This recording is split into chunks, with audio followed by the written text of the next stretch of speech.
Okay, so the goal for this review video right here, keep it under 10 minutes so you guys can go ahead and get done your final assessment so you can move on. Reconstruction. What do we have to know about Reconstruction? Well, first of all, what is Reconstruction? It's the rebuilding of the Union by readmitting the southern states back into it. Remember, it's not actually building buildings. It's actually just trying to get the southern states to come back into the Union.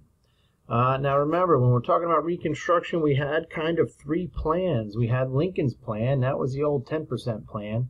That was pretty lenient. It's called the 10% plan because he thought that only 10% of the voting population had to take an oath of allegiance to the Union. If you were a Confederate, you would be given a pardon, meaning you would be given your freedom. Unless you were a high-ranking Confederate general. He wouldn't allow that. Lincoln's plan doesn't come to fruition because he gets assassinated by John Wilkes Booth. And after Lincoln, his vice president, Andrew Johnson, becomes president.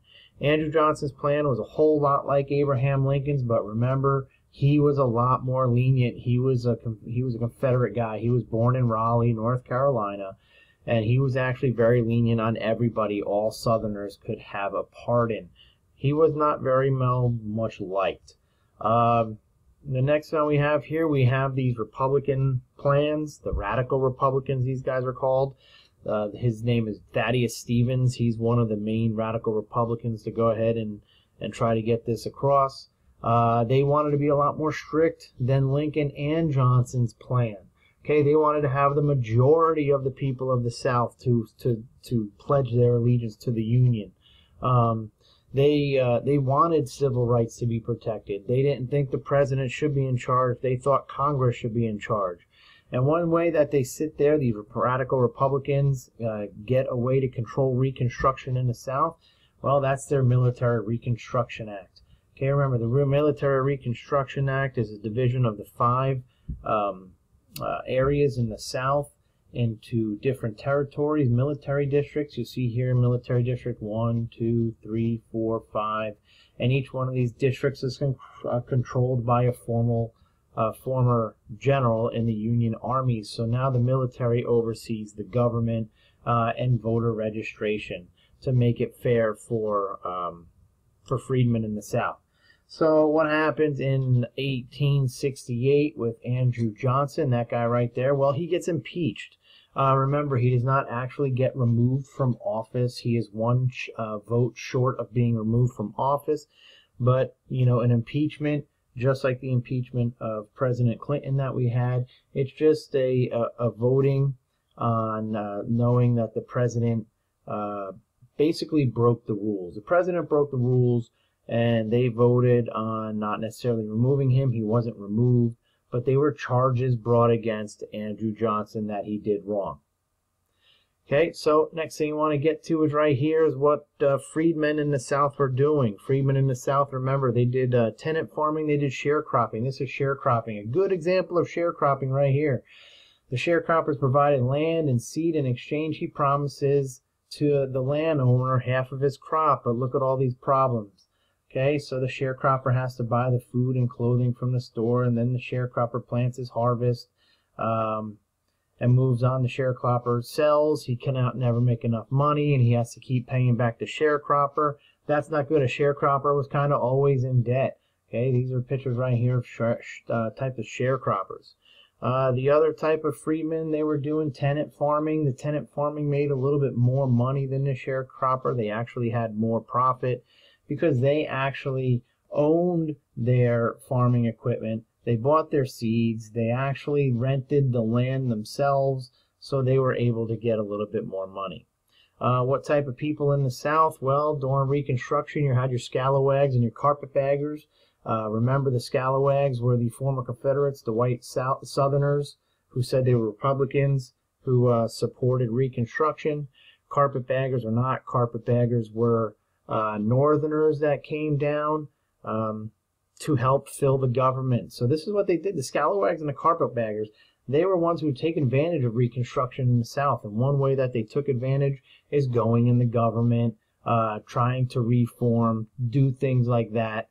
But along with these scalawags, carpetbaggers, you remember we get into General Grant and President Grant at the time and his presidency, and his presidency is just terrible. What type of things does Reconstruction come up with to help freedmen? Well, the Freedmen's Bureau in 1865 and 1872. That's when it goes. It goes for 7 years. It's a temporary agency set up to aid in the Reconstruction to help the freedmen. It was established in 1865 in Congress to help millions of former black slaves and poor whites in the South in the aftermath of the war. Remember why they were set up? They were set up to provide food, housing, and medical aid, establish schools, and offer legal assistance. And one of their biggest successes was in education. It opened many black colleges, and over 200,000 freedmen were educated. Okay, during Reconstruction, we also have the Reconstruction Amendments. These are very important amendments. All right, the 13th, 14th, and 15th, back to back to back, bang, bang, bang. These amendments right here, they go in order, kind of, if you think about them. Okay, so the Civil War is over, 1865. We begin Reconstruction. What's the first thing we have to do? We have to free the slaves. That's what the 13th Amendment does, December 6, 1865. Lincoln is not alive. He's already been assassinated by John Wilkes Booth. But finally, the slaves are free. That's number 13. Number 14, that gives them the rights to citizenship. Okay, if you look right here, most African Americans become full citizens. All rights to African Americans. Not all African Americans, though. Remember, it's going to be basically black males, actually, when we come to the 15th Amendment, who are the ones that get these votes. So the 14th Amendment passed in 1868. Gives full citizenship to everybody born in the United States. So that means now 13, the slaves have been freed. 14, they're considered citizens.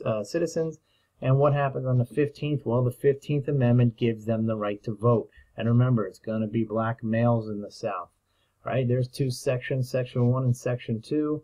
The right of citizens of the United States to vote shall not be denied or abridged by the United States or by any state on account of race, color, or previous condition of servitude. That means previous condition of servitude means being a slave. Okay, so 13, they're freed. 14, they finally gain citizenship. 15, that gives them the right to vote.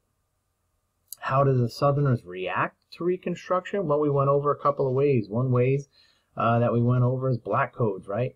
Laws passed in the South from 1855 to 1866 that were put in place of Reconstruction South to control the actions of freedmen. Black men still couldn't vote, couldn't join militia. This is 1865, 1866. Remember, before the passing of the 15th Amendment. Other things that they do is the Ku Klux Klan is formed in 1865 by ex-Confederate General Nathan Bedford Forrest. Remember, these are supremacy groups that aim at controlling African Americans through violence and intimidation, sometimes hanging, cross burnings, and things like that. The last thing they do is they put in place Jim Crow laws. These are laws of the South that separate black and white people in basically everything they do. You can see down here there's a colored water fountain and a white water fountain.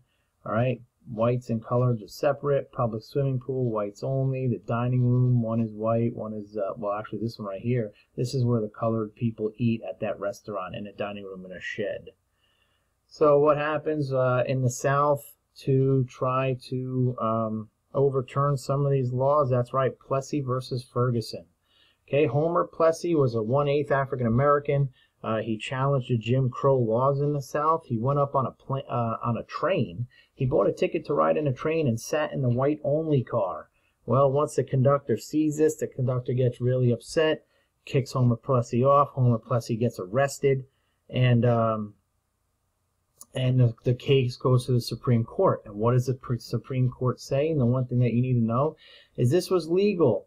Okay, they said that this was legal under the separate but equal clause, meaning that as long as African Americans had a separate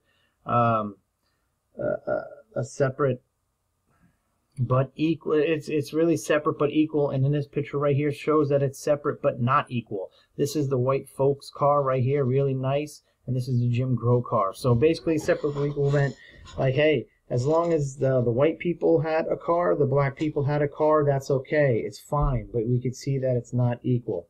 But one thing you have to know about Homer Plessy is every time you Google search him and this comes up, this is actually not Homer Plessy. Okay, that's another gentleman, but it's not Homer Plessy.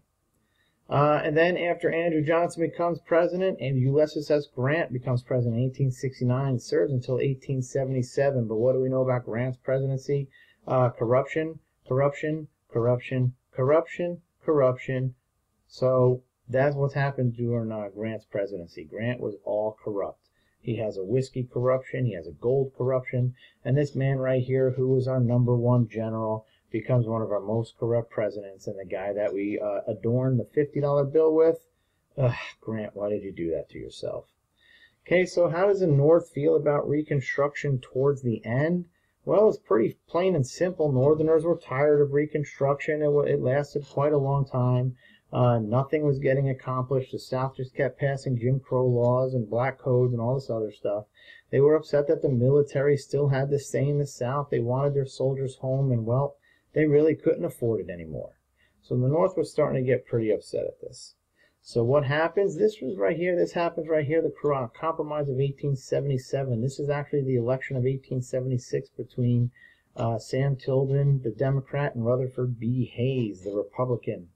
And this is the results right here. But remember, the Compromise of 1877 was set up with these 3 states, Louisiana, Florida, and South Carolina. Okay, we call it the Great Betrayal because it betrays all the African Americans in the southern part of the United States. These 3 states right here, they were kind of up in the air. A group of men get together in a room, and they decide about 48 hours before the election actually takes place. Well, not the election takes place, but before the inauguration takes place, and they allow Rutherford B. Hayes to gain these 3 states right here. This is Hayes in the red, you can see. He gains these 3 southern states, the only 3 southern states that he gets, and this gives Rutherford B. Hayes the presidency. Now, I left this one little area open right here because I want to show you this. This is what our Electoral College does. As you can see, Rutherford B. Hayes only had 4 million votes, where Sam Tilden had 4.3 million votes. The popular vote went to Sam Tilden, but in this case, the Electoral College decided this right here, because when you go back to the beginning, you see that the electoral vote, Rutherford B. Hayes won by 1 vote. And the only reason why is because these 3 states in the South.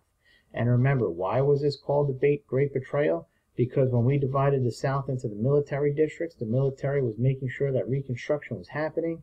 The one big side effect that comes out of this Compromise of 1877 and the Great Betrayal is that the Army is now removed from the South, so Southerners go ahead and they regain control of the South. The Southern Democrats regain control of the South after 1877 and make life a whole lot worse for these freedmen in the South.